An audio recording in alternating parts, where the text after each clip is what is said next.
नमस्कार, vision IAS के news today के इस अंक में आप सभी का स्वागत है। इस अंक में हम आपके लिए लेकर आए हैं यूपीएससी परीक्षा की दृष्टि से महत्वपूर्ण कुछ अहम खबरें।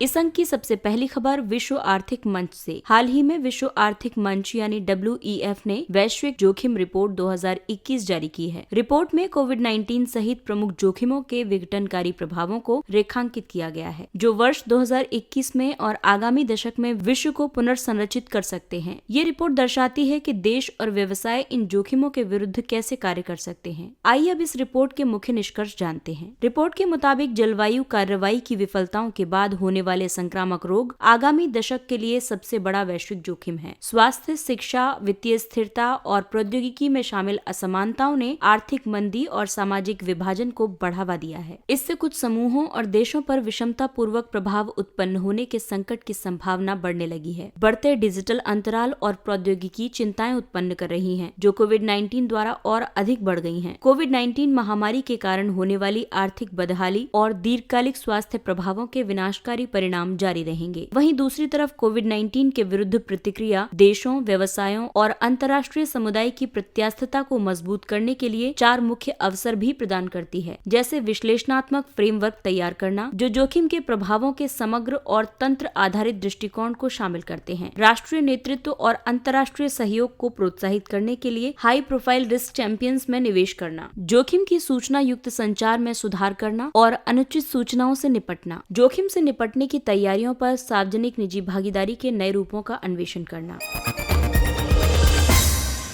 अगली खबर नवाचार सूचकांक से संबंधित है। हाल ही में नीति आयोग ने भारत नवाचार सूचकांक 2020 का द्वितीय संस्करण जारी किया है। इस सूचकांक का उद्देश्य भारतीय राज्यों और संघ शासित प्रदेशों की नवाचार क्षमता और प्रदर्शन की समीक्षा करना है। इसका उद्देश्य राज्यों और संघ शासित प्रदेशों के मजबूत पक्षों और कमजोरियों को रेखांकित करके उन्हें उनकी नवाचार नीतियों में सुधार करने के लिए सशक्त बनाना है। नवाचार का मतलब है दक्षता, प्रभावशीलता या प्रतिस्पर्धी लाभ में सुधार के उद्देश्य से एक नवीन उत्पाद, प्रक्रिया या सेवा का सृजन, विकास और कार्यान्वयन करना। ये सूचकांक नवाचार इनपुट के समर्थक के माध्यम से और नवाचार आउटपुट के प्रदर्शन के रूप में मापन करता है। इनेबलर मापदंड में मानव पूंजी, निवेश, नॉलेज वर्कर्स, व्यवसाय के लिए परिवेश, सुरक्षा और कानूनी परिवेश शामिल है, जबकि प्रदर्शन मापदंड में ज्ञान आधारित परिणाम और ज्ञान का प्रसार शामिल है। आइए अब रेखांकित किए गए कुछ मुद्दे भी जानते हैं, जैसे राष्ट्रीय स्तर पर अनुसंधान संस्थानों की उपस्थिति, इंक्यूबेटर केंद्रों की कमी और जमीनी स्तर पर सीमित नवाचारों के संबंध में क्षेत्रीय असंतुलन मुख्य समस्या है, जबकि राज्य स्तर पर नवाचार प्रकोष्ठ की अनुपस्थिति, सर्वोत्तम प्रथाओं के प्रदर्शन के लिए राज्य स्तरीय रुचि का अभाव आदि चुनौतियां हैं। और यदि सुझावों की बात करें तो सहकारी संघवाद के तहत पीयर टू पीयर लर्निंग को प्रोत्साहित करने के लिए प्रलेखन और प्रसारण किया जाना चाहिए। इसके साथ राज्य विशिष्ट नीतियों पर ध्यान देना चाहिए। इसी प्रकार विश्व बौद्धिक संपदा संगठन द्वारा वैश्विक नवाचार सूचकांक भी प्रतिवर्ष प्रकाशित किया जाता है, जिसमें वर्ष 2020 में भारत को 48वां स्थान प्राप्त हुआ है। आपको बता दें कि भारत अपने सकल घरेलू उत्पाद का 0.7% अनुसंधान एवं विकास पर व्यय करता है। ये अधिकतम व्यय करने वाले शीर्ष देशों की तुलना में बेहद कम है, जैसे इजराइल का व्यय 4.95% है, जबकि दक्षिण कोरिया, स्वीडन और जापान आदि से भारत बहुत पीछे है। पिछले कुछ वर्षों में अनुसंधान एवं विकास पर सकल व्यय में मुख्य रूप से सरकार द्वारा लगातार वृद्धि की गई है। केंद्र सरकार ने वर्ष 2017-18 में कुल व्यय का 45% सर्वाधिक व्यय किया है। इसके बाद निजी क्षेत्र 37% और राज्य सरकारों ने 6.4% व्यय किया है।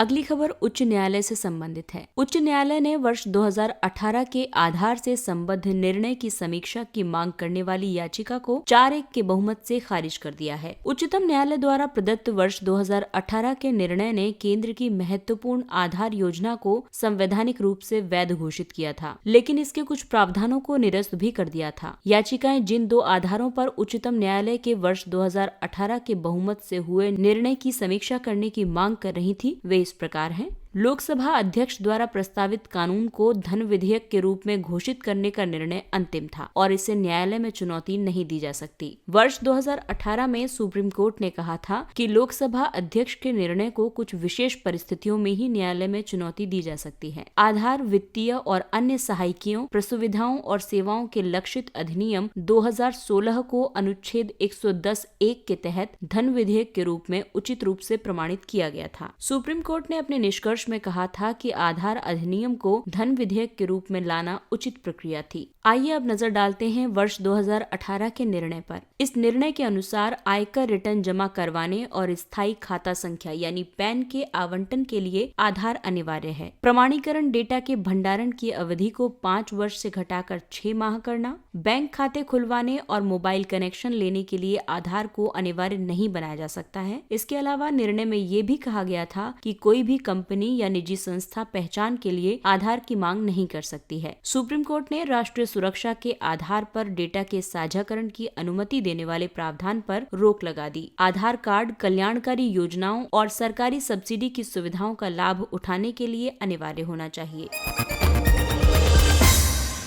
अगली खबर कृषि क्षेत्र से संबंधित है। वैज्ञानिकों ने धान में नाइट्रोजन उपयोग क्षमता में सुधार के लिए उपायों की खोज की है। भारतीय वैज्ञानिकों ने कुछ ऐसे जीन्स की पहचान की है जो फसलों की नाइट्रोजन उपयोग क्षमता यानी नाइट्रोजन यूज एफिशिएंसी सुधारने में सहायता कर सकते हैं। किसान नाइट्रोजन उर्वरकों का कुशलता पूर्वक उपयोग करके कृषि लागत को कम कर सकते हैं। नाइट्रोजन से संबद्ध प्रदूषण सीमित हो सकता है जो जलवायु परिवर्तन में योगदान देता है। भारतीय पर्यावरण में सभी प्रकार के नाइट्रस ऑक्साइड उत्सर्जन के 70% से अधिक के लिए कृषि क्षेत्र उत्तरदायी है, जिसमें 77% उर्वरकों द्वारा योगदान दिया जाता है और जिसमें अधिकांशतः यूरिया का योगदान है। पौधों की समृद्धि करने, विकास करने और उपयोगी उत्पादों का उत्पादन करने के लिए नाइट्रोजन की आवश्यकता होती है। नाइट्रोजन पौधों को उर्वरकों के माध्यम से या मृदा द्वारा उपलब्ध कराई जाती है, क्योंकि पौधे पर्यावरण में उपलब्ध नाइट्रोजन का सीधे उपयोग नहीं कर सकते हैं। नाइट्रोजन की कमी के कारण अधिकांशतः पौधों में तने का कम विकास होता है और वृद्धि बाधित होती है। नाइट्रोजन यूज एफिशिएंसी उस प्रयुक्त नाइट्रोजन का अंश है जो पौधे द्वारा अवशोषित और उपयोग की जाती है। अनाज उत्पादन, गेहूं, चावल, मक्का, जौ, ज्वार, बाजरा, जई और राई के लिए नाइट्रोजन यूज एफिशिएंसी 33% से भी कम है।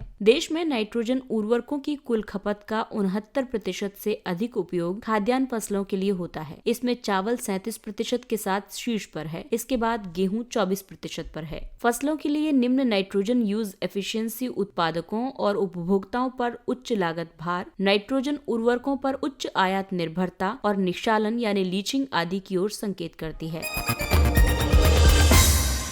अगली खबर नीति आयोग से संबंधित है। नीति आयोग ने शहरी क्षेत्रों में मल युक्त गाद एवं सेप्टेज प्रबंधन पर रिपोर्ट जारी की है। ये दस्तावेज शहरी भारत में मल युक्त गाद एवं सेप्टेज प्रबंधन यानी FSSM से संबद्ध कई प्रमुख प्रथाओं को प्रस्तुत करता है। आइए अब जानते हैं इस रिपोर्ट के मुख्य निष्कर्ष। रिपोर्ट के मुताबिक शहरी भारत में 66 लाख घरेलू शौचालयों और 6 लाख से अधिक सामुदायिक और सार्वजनिक शौचालयों के निर्माण के साथ शौचालयों तक सार्वभौमिक पहुँच की स्थिति प्राप्त की गई है। खुले में शौच मुक्त यानी ODF के लक्ष्य को प्राप्त करने के बाद भारत अब ODF प्लस और ODF प्लस प्लस राष्ट्र बनने की ओर अग्रसर हो गया है। शौचालयों तक सार्वभौमिक पहुंच के बावजूद अनुपचारित अपशिष्ट जल का एक बड़ा हिस्सा जल निकायों या भूमि पर प्रवाहित कर दिया जाता है। लगभग 60% परिवार ऑन साइट स्वच्छता प्रणालियों यानी OSS पर निर्भर हैं। शहरी स्थानीय निकायों की सीमित क्षमता और संसाधनों के परिणाम स्वरूप सेप्टिक टैंक और गड्ढों के रखरखाव और सफाई का अपूर्ण विनियमन हुआ है। आइए अब आपको बताते हैं ODF प्लस और ODF प्लस प्लस में अंतर। ODF प्लस प्रोटोकॉल के अनुसार एक शहर, वार्ड या कार्यक्षेत्र को ODF प्लस घोषित किया जा सकता है यदि किसी दिन किसी भी व्यक्ति को खुले में शौच या मूत्र विसर्जन करते हुए नहीं पाया जाता है और सभी सामुदायिक तथा सार्वजनिक शौचालय कार्यशील एवं सुव्यवस्थित हैं। वहीं ODF प्लस प्लस प्रोटोकॉल में इस शर्त को भी शामिल किया गया है कि मल युक्त गाद या सेप्टेज और वाहित मल का सुरक्षित रूप से प्रबंधन और और उपचार किया जाए, जिसमें किसी प्रकार के अनुपचारित मल युक्त सेप्टेज या गाद और वाहित मल की निकासी जल निकायों या खुले क्षेत्रों में नहीं की जा सकती है। ODF प्लस जल व्यवस्था, रखरखाव और स्वच्छता से युक्त शौचालयों पर केंद्रित है। वहीं ODF प्लस प्लस मल युक्त गाद और सेप्टेज प्रबंधन वाले शौचालयों पर केंद्रित है। FSSM एक कम लागत वाला और आसानी से मापनीय स्वच्छता समाधान है। ये ऑन साइट स्वच्छता प्रणालियों जैसे गड्ढा युक्त शौचालय, सेप्टिक टैंक से अपशिष्ट के सुरक्षित संग्रह, वहन, उपचार और निपटान या पुनः उपयोग पर केंद्रित है। FSSM एक समयबद्ध रीति में सभी के लिए पर्याप्त और समावेशी स्वच्छता के सतत विकास लक्ष्य SDG 6.2 को प्राप्त करने के लिए एक साधन प्रस्तुत करता है। शहरी विकास मंत्रालय ने भारत में FSSM के देशव्यापी कार्यान्वयन की सुविधा के लिए FSSM पर राष्ट्रीय नीति आरंभ की है। राष्ट्रीय स्वच्छ गंगा मिशन ने भी FSSM की आवश्यकता को रेखांकित किया है।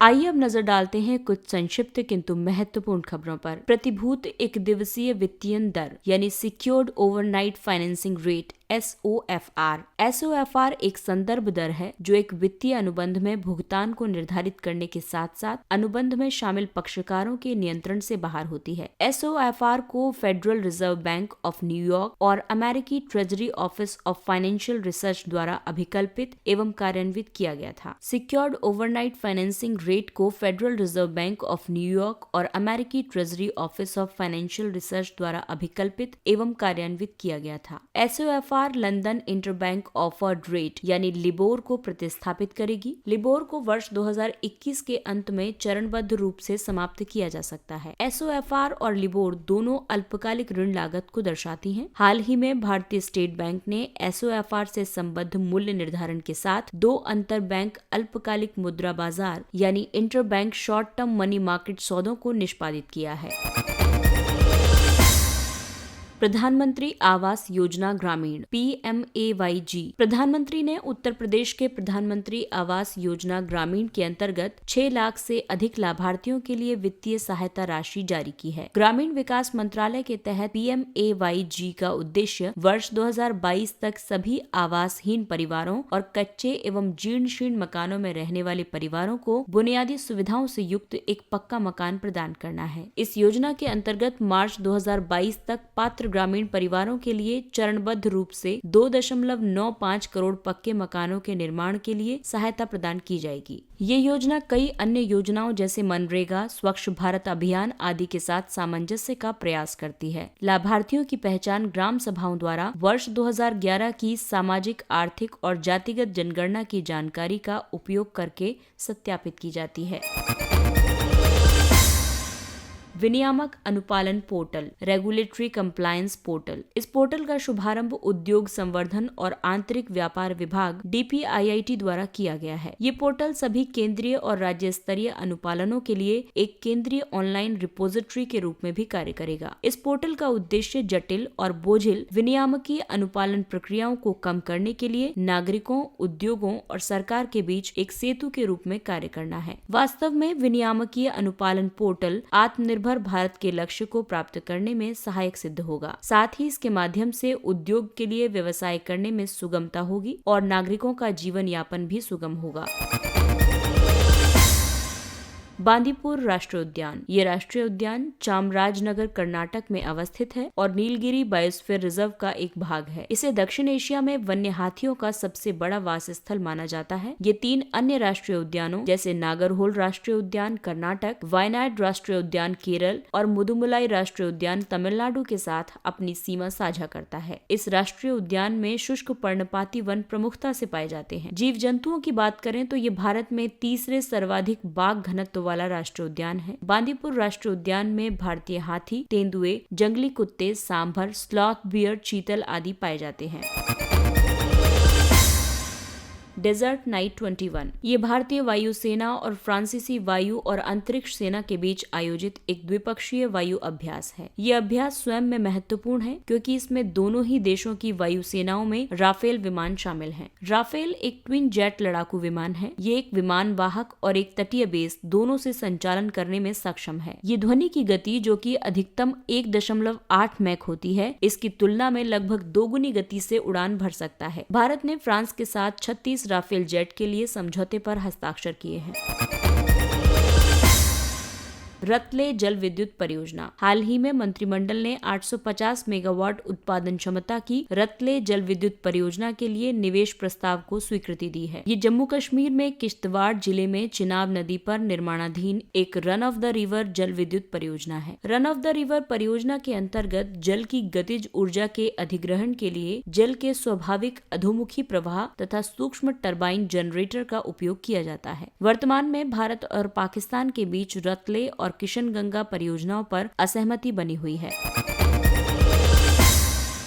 हाउथी विद्रोही। अमेरिका ने यमन के हाउथी विद्रोहियों को आतंकवादी के रूप में नामित करने पर पुनर्विचार करने और उनके विरुद्ध विनाशकारी सऊदी आक्रमण को प्रदत्त समर्थन को समाप्त करने का निर्णय लिया है। हाउथी यानी शिया विद्रोहियों का उदय सऊदी अरब की सीमा से जुड़े यमन के उत्तरी प्रांत साडा से हुआ है। ये विद्रोही सरकार के साथ एक जटिल युद्ध में शामिल हैं। सऊदी अरब और अन्य सुन्नी अरब राज्यों ने इससे पहले हाउथी विद्रोहियों को पराजित करने और यमन में ईरानी प्रभाव को समाप्त करने के लिए एक हवाई अभियान आरंभ किया था। इसके साथ ही ये अंक समाप्त होता है। अगले अंक में फिर मुलाकात होगी कुछ अन्य महत्वपूर्ण खबरों के साथ। तब तक अपना ख्याल रखिए, सुरक्षित दूरी बनाए रखिए, मास्क पहनिए। नमस्कार।